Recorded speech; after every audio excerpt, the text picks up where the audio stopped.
Here's a failure mode I want you to think about. If your agent runs a pipeline with 10 steps, and each step is 99% accurate, your overall accuracy is 90%, right? That sounds fine. Now imagine if each step drops to 97%, what you will consider a tiny, almost invisible change. What then happens to your overall accuracy? It basically drops to 73%. And you wouldn't notice because no single step failed, no errors were thrown, the agents kept running, it just got quietly worse. That's silent degradation. Your agent's quality eroding 1 percentage point at a time with no alarms. And today I'm going to show you how to catch it. I'm building a 3-layer eval pipeline from scratch, code assertions for the obvious failures, an LLM-judge for the subtle ones, and a drift tracker so nothing slips through silently. No frameworks, no eval platforms, just Python. By the end of this video, we'll have a working pipeline. Before we get into the code, here's what we're building. The pipeline has 5 stages. First, a golden test set. These are your test cases, specific inputs paired with expected behaviors. We're going to write 10 of these. Second, an agent runner. It takes each test case, runs it through the agent, and captures the full response plus any tool calls. Third, code-based assertions. Did the agent call the right tool? Does the response contain the required information? These are your first line of defense. They are fast, free, and reliable. Fourth, an LLM judge for the things that code can check. Things like, is this response actually helpful? Does it sound like it's making something up? Here, you bring in a separate model as a judge. It scores each response against a rubric that you define. And fifth, a drift tracker. Every time you run the pipeline, the results get saved. Then you can compare today's run to that of last week and see exactly what changed. So, test set, agent runner, code assertions, LLM judge, drift tracker. Let's build each one. The test set is the foundation. If you get this wrong, nothing else matters. And one thing that's equally as important as how you write your test cases is where they come from. Don't write test cases for failures that you imagine. Write them for failures you discover. You want to look at 30 to 50 real agent runs by hand. Note every place it gets something wrong. Group those failures into categories, and those become your test cases. Anthropic's guidance is to start with 20 to 50 tasks pulled from what you already test manually. These should be real queries, not imagined ones.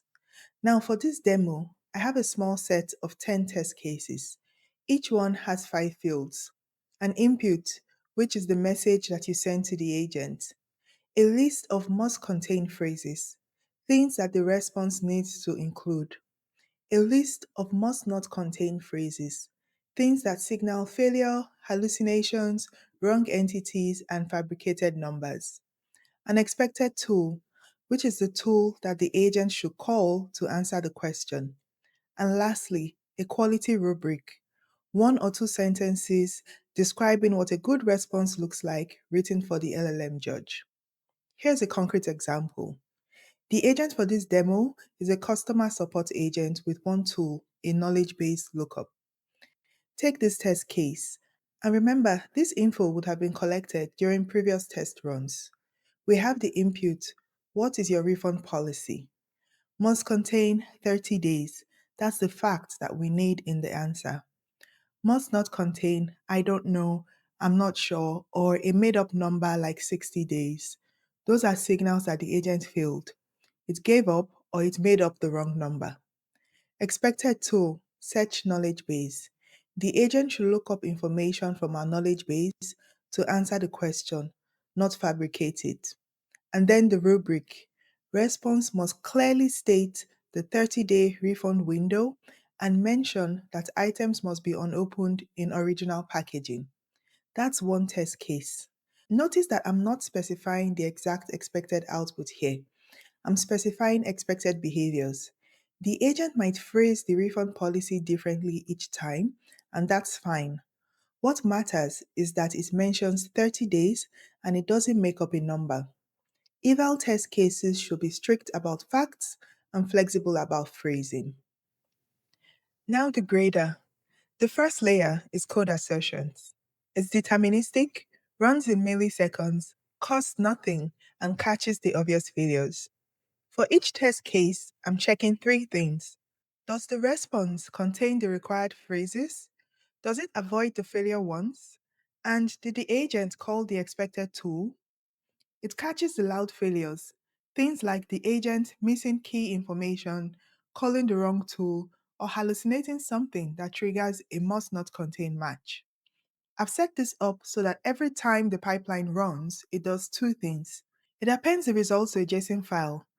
That's the raw log of every run with every trial, every assertion, every judge verdict. That's your source of truth. It also generates an HTML report, which is just the data from the JSON file rendered in a readable format, with summary cards at the top and every test case as a card below. I'll be referring to the reports throughout the rest of this video. The JSON is what you hook into CI, but the report is what you actually read when you're debugging. Watch what this does on the refund case. The agent calls the knowledge base. This passes the first check. It called the right tool. We get our response back stating that our refund policy allows returns within 30 days of purchase. This contains our must contain phrase of 30 days. Also, none of the must not contain phrases are in the response, so all three checks pass. Now, let's look at a buggy case from this run. The user asks, "Do you offer extended warranties?" And the agent says, "I'm sorry, I can't find information about extended warranties. But that info is in our knowledge base. Extended warranty is available for $49.99 a year. Must contain expects that price. The agent never says it, and our assertion fails. Three trials in a row. The assertion catches the agent giving an unhelpful answer when a complete one was right there in our knowledge base. The second layer is an LLM-judge, a separate model that grades what our code assertions can't. You give the judge three things: the original question, the agent's response, and the rubric you wrote in your test case. And then it returns three things back: a list of issues with the response, a verdict, either pass or fail, and the reason for that verdict. Notice the order. We return issues first, verdict second. That's deliberate. LLM judges have a problem called the agreeableness bias. They tend to have high agreement rates when something is right, but low agreement when things are wrong. Some studies show that judges only catch around 25% of actual failures by default. To fix this, you ask the judge to look for problems first before it decides on a verdict. Forcing it to check for issues first shifts the prior. Now it's working from "what's wrong with this" instead of "does this look fine?" That one change makes the judge more honest. There are a couple other things you should keep in mind when building an LLM judge. First, you want to use a different model family from your agent. Recent research is very clear on this. Judges from the same family overcredit their own family's outputs. Even seeing the model's name in the evaluation context shifts their scores. So if your agent runs on Gemini, judge it with Claude. If it runs on Claude, judge with Gemini or GPT. Cross family, that's the rule. In this demo, I'm using Gemini Flash for my agent and Claude Haiku for the judge. Different family, different training, different blind spots. Secondly, the rubric is everything. A vague rubric like "is this response good?" gives you vague verdicts. A specific rubric, on the other hand, something like "does the response cite the actual policy?" "Does it mention the 30-day window and avoid fabricating conditions?" That gives you signal you can actually use. Let me show you a case where the judge ends his keep. The user asks, "Is your warranty better than Amazon's?" That's a tricky question. The agent shouldn't make claims about competitors it can't verify and shouldn't be drawn into a direct comparison. The rubric for this case says that the agent should not make comparative claims about competitors, but focus on what the company offers. In this run, the agent handled it well. It mentions a 2-year warranty and doesn't speculate about Amazon or make a comparison. 3 for 3 on both assertions and the judge. The reason you need a judge here is that your code assertions can check what the agent said, but not the intent. You can't write a must not contain list for every possible way an agent might phrase a competitor comparison. That's an infinite space. The judge reads the rubric and the agent's response and then reasons about whether the intent was honored or not. That's what code assertions can do. This same logic applies anywhere your agent does open ended work. Things like summaries, drafts, recommendations, even tone sensitive responses to frustrated customers. None of that compresses into a list of phrases, and that's when you need a rubric and a judge. Before you trust your LLM judge, you have to calibrate it. Take a number of test cases, go through them manually, and write down your own pass or fail verdict for each one.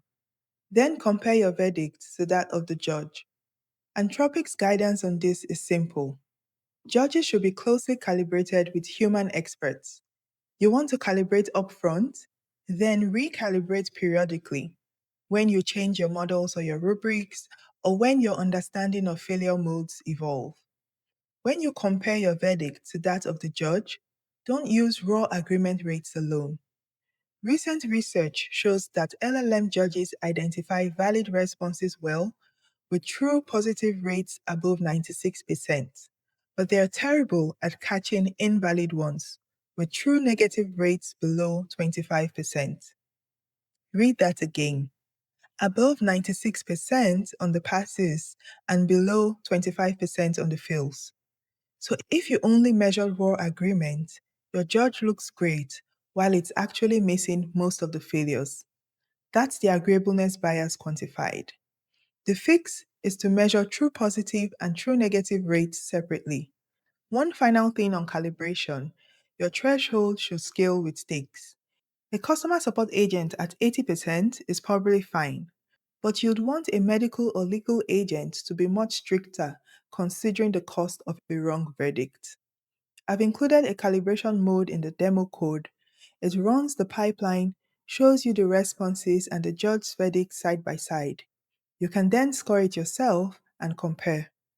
Run it once when you set up the pipeline, and again every time you change the rubric. Layer 3 is the drift tracker. Remember silence degradation from the top of the video? The tiny per step drops that compound into massive system level failures. The only way to catch that is to measure continuously. But before we measure drift, there's something we need to deal with. LLMs are non-deterministic. The same input with the same prompt, and you can get different outputs across runs. So if you only run each test case once, you can't tell the difference between a real regression and sampling noise. To deal with this, you need to run each case multiple times. The pipeline I'm using runs every test case 3 times. That's 3 trials per case. And then I report 2 numbers. Pass at K. Did the agent succeed on at least one of the 3 trials? That tells me whether it can even do this at all. And pass to the K. Did it succeed on every single trial? That tells me whether it's reliable. This is the same math from the top of the video. Up there, it was per step accuracy compounding across pipeline steps. 97% per step dropped to 73% across 10 steps. Here, it's per trial accuracy compounding across trials. An agent that's 90% reliable on any single trial is only 73% reliable across 3 trials in a row. Same math, different axis. Pass to the K is just what compounding looks like in your eval results. A case can pass at K without passing pass to the K. That's a flaky case. It works sometimes and fails sometimes. And that's exactly the kind of case you want to know about because it will bite you in production. Now, the drift part. Every time the pipeline runs, the results get saved to a JSON file with a timestamp. It captures pass rates per case per trial, the judge's reasoning, everything. Then, when you run it again, after changing a prompt, swapping a model, or just a week later, it compares the new run against the previous one. And then it flags two kinds of regressions: hard regressions, where a case used to pass and now fails on every trial, and reliability regressions, where a case used to pass every time and now only passes sometimes. Let me show you drift in action. Here's the agent's current system prompt. It tells the agent to use the knowledge base and not to make things up if it can't find an answer. That last line is a guardrail. I'm going to strip it down to just say, "You are an assistant, answer briefly." I've taken away the customer support role, the instruction to use the knowledge base, and the guardrail. Here are the new results when I run it. Assertions held steady with 8 out of 10 pass at 3 and 7 out of 10 pass to the 3. The deterministic checks weren't affected by the prompt change. But look at the judge's pass to the 3. It dropped from 7 to 5. That's 2 cases affected. Let's take a look at the report. The top of the page now shows the drift comparison. 2 regressions are flagged, and they are both reliability regressions shown in orange, not hard regressions, which would have been displayed in red. A hard regression would be a case where something flips from passing every trial to failing every single trial. So here, the agent didn't break terribly, just got less reliable. For the first flaky case, unknown product, the user asks, "Do you sell bicycles?" In our previous run, the agent passed all 3 trials. The system prompt was stronger, so it consistently acknowledged that it couldn't find that information. But here, after weakening the prompt, trial 1 still passes, but trials 2 and 3 both return "no" and "no, we do not." That's the agent making a definite claim about what the company sells, even though it doesn't actually know. It has no information. The judge caught it, and so those trials failed. The agent didn't lose the ability to handle this correctly, it lost its consistency. That's a reliability regression, and it's the same for the other flaky case in the report. These are the kind of drift that single trial evals miss. The failures occur 1 or 2 times out of 3 trials. So if you run only once, you'll never know that the prompt change broke anything. With multiple trials per case, you can see the pattern. So that's the pipeline with 3 layers: code assertions for the obvious failures, an LLM judge for the nuanced ones returning a binary verdict and the issues that it found, and a drift tracker that uses multiple trials per case so you can tell drift apart from noise. No frameworks, no eval platforms, just the logic. Before we wrap up this video, here's how this scales to production. The shape stays the same. What changes is the volume and the surrounding system. You'd want to run more trials per case for tighter confidence intervals. Your test set comes from real production traffic, not from handwritten cases. And the pipeline runs in CI on every prompt and every model change, so nothing ships without you seeing the eval results first. And instead of writing your own dashboards, you plug it into a trace platform like Phoenix or Langfuse and let that handle the storage, the filtering, and the alerts. Failures from real users feed back into your test set, and the pipeline keeps growing alongside the agent. Those platforms also ship with pre-built rubric categories, things like faithfulness, answer relevance, context precision, helpfulness, coherence, and others. You'll see these named metrics everywhere once you start exploring eval frameworks. But here's the thing. Once you understand how to write your own rubric, those pre-built ones are just rubrics someone else wrote. They're useful when they fit your use case, but if they don't, you write your own rubrics. The principles don't change. Code assertions still catch the loud failures. A cross-family judge with a fail-first prompt still grades the nuanced ones. Multi-trial still gives you the noise floor. Drift detection still tells you when something's slipping. You're just running it on more data with more rigor inside a system that watches itself. Here's a good place to start. Pick a few real questions that your users actually ask. Pick the ones you'll be most embarrassed about if the agent got them wrong. Write a rubric for it, run it through the LLM-judge layer, look at the verdict, and read the issues list. That's the moment that it clicks. When you see the judge tell you exactly what went wrong, and you realize it caught something you would have missed. A few good test cases with a solid rubric will teach you more about your agent in 10 minutes than a month of manual testing. All the code from today is on GitHub, linked in the description. If you want to build agents that actually work, subscribe, and I'll see you in the next one.